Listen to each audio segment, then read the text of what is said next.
Oke, kembali lagi di channel kali ini. Ini adalah tayangan kedua dan mudah-mudahan terus berkembang channel ini dan gue tunggu like and subscribe-nya dari kalian semua untuk kita bisa saling-saling ilmu di channel ini dan sering tukar informasi lah istilahnya.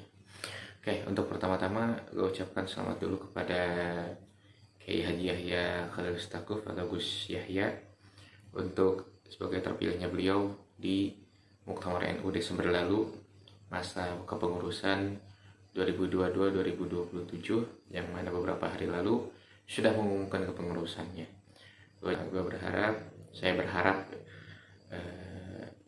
beliau bisa membawa NU lebih jauh ke depan, lebih bisa memahami tantangan yang ada dan bisa membawa NU ke arah yang lebih maju lagi. Sekali lagi saya ucapkan selamat kepada Kiai Haji Yahya Khalil Stakuf. Semoga kepengurusan beliau di PBNU kali ini bisa membawa NU ke arah yang lebih maju lagi dan lebih bisa menjawab tantangan zaman dan tentu saja bisa lebih berguna bagi agama nusa dan bangsa.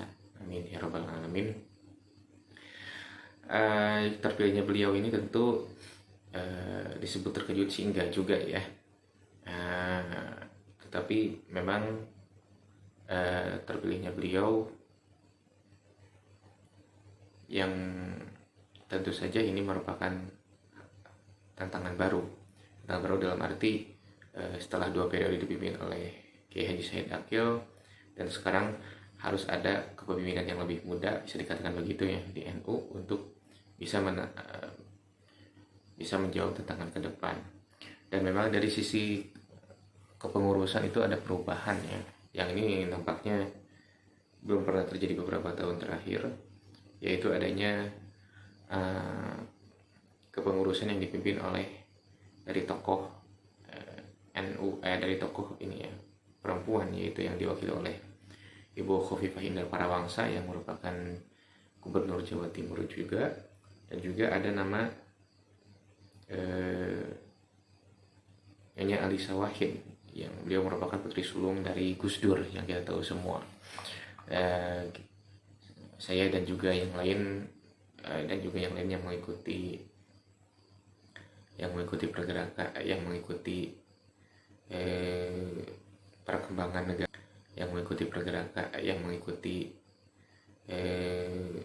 perkembangan negara atau perkembangan yang lain-lainnya.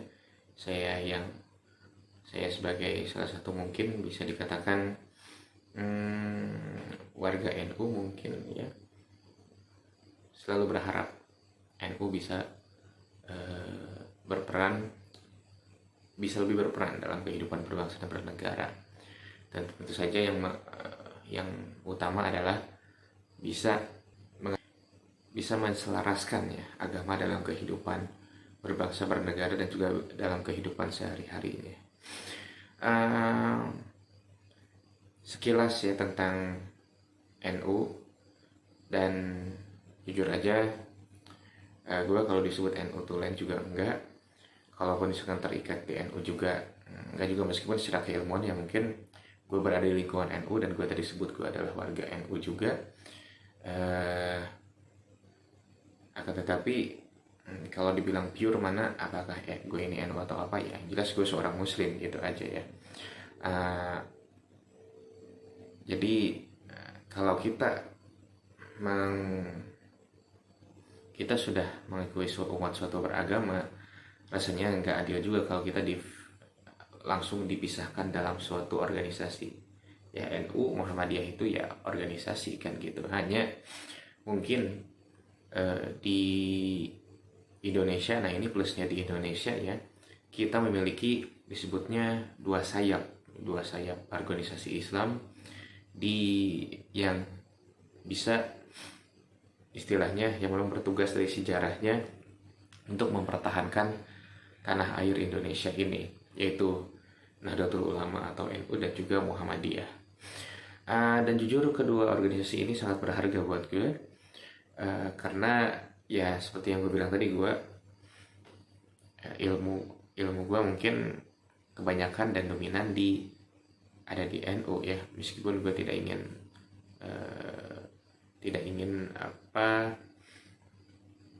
tidak ingin dicap sebagai NU tulen juga ya karena NU dan Muhammadiyah itu ya organisasi ya menurut gue. Seperti halnya kita mau masuk organisasi apa, kita mau masuk partai mana, ya itu pilihan kita gitu ya.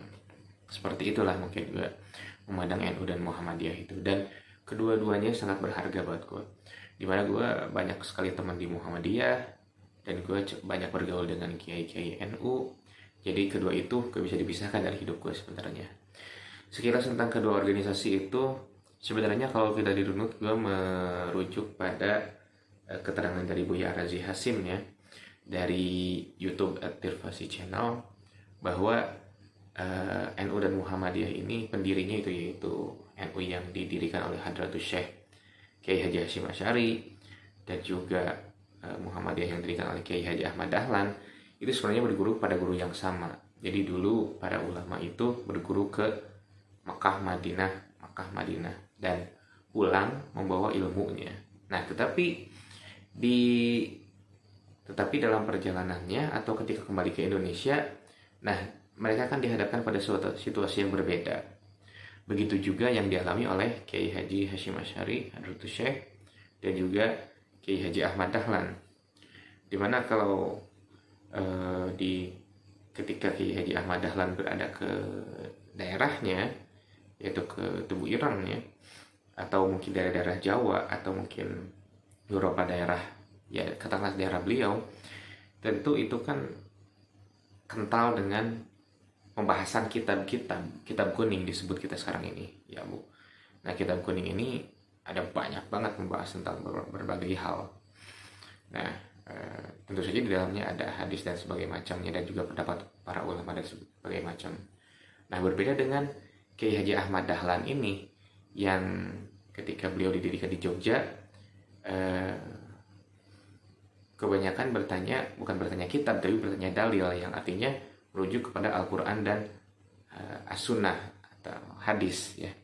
Maka bukan kitabnya yang ditanyakan, tetapi justru langsung dalilnya apa gitu. Sebenarnya bagi gue itu nggak beda jauh juga, tapi hanya dengan ada cara penyampaian yang khas dari mereka berdua, disesuaikan dengan kondisi lingkungannya pada saat itu, sehingga lahirlah dua organisasi sayap Indonesia ini, yaitu NU dan Muhammadiyah. Selain menjaga kemurnian akidah agama Islam, juga menjaga persatuan dan kesatuan bangsa, dan itu sebenarnya hal yang tidak bisa dipisahkan bagi kita semua ya. Dan kedua organisasi ini bukan berarti memisahkan antara Islam NU, Islam Muhammadiyah, atau Islam apapun, enggak ya. Dan tapi ini gue jelaskan bahwa di Indonesia ini banyak sekali pemahaman, begitu juga dengan agama Islam. Nah, setidaknya kedua organisasi utama ormas Islam ini adalah rujukan buat kita belajar agama Islam tentu saja ya. Coba bayangkan kalau ajaran agama itu tidak terorganisir ya. Kita belajar dari suatu gurunya belajar dari mana, kita mau kemana arahnya, atau dari mana arahnya kita nggak tahu, sehingga akhirnya bisa jadi nggak jelas juga ilmu itu datang dari mana gitu. Tapi dengan adanya kedua organisasi ini, maka kita jelas, kita belajar dari si guru A belajar dari gurunya, gurunya itu seorang NU misalkan, gurunya kita belajar dari dari Ustadz si B, dari si B itu belajar dari ini. Oh, ternyata dia itu seorang dari organisasi Muhammadiyah. Jelas rujukannya. Meskipun kedua organisasi ini ya rujukannya juga sama aja sih menurut gue.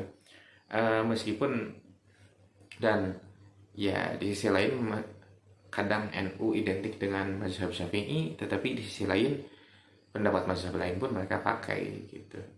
Dan begitu juga dengan Muhammadiyah yang sudah menasbihkan, bisa dibilang itu, atau menyatakan bahwa mereka tidak bermazhab gitu ya.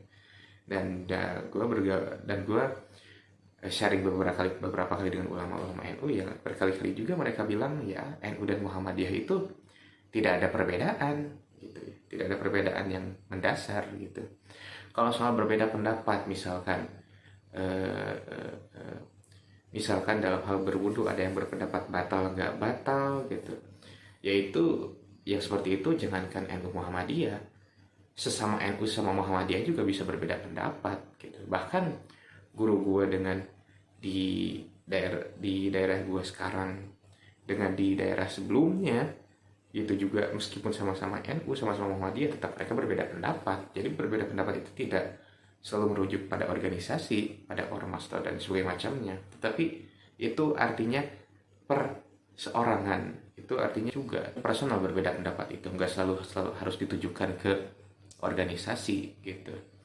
Dan tentu ada beberapa kesalahan pemahaman juga, bahwa oh ini Islamnya berbeda, oh ini Islamnya berbeda. Enggak, sama, akhirnya sama Ahlus Sunnah wal Jamaah, tapi yang berbeda itu adalah cara pandangannya, meski dengan dasar dalilnya pun sama, Al-Quran As-Sunnah tentu, ijma ulama juga dipakai, dan lain sebagainya macamnya, ijtihad juga, mereka juga ijtihad dua-duanya, dan tentu cara memandang itu dengan cara yang berbeda, dan itu nggak masalah.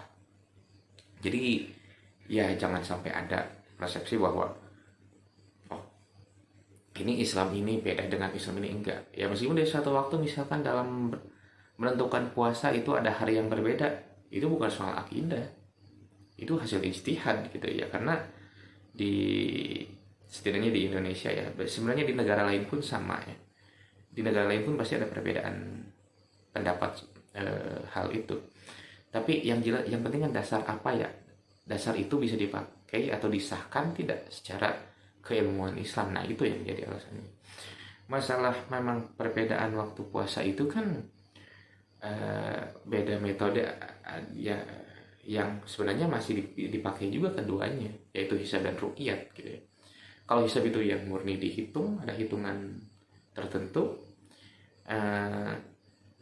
Nah ya, kalau ruqyat itu kita langsung melihat hilalnya atau bulan barunya itu.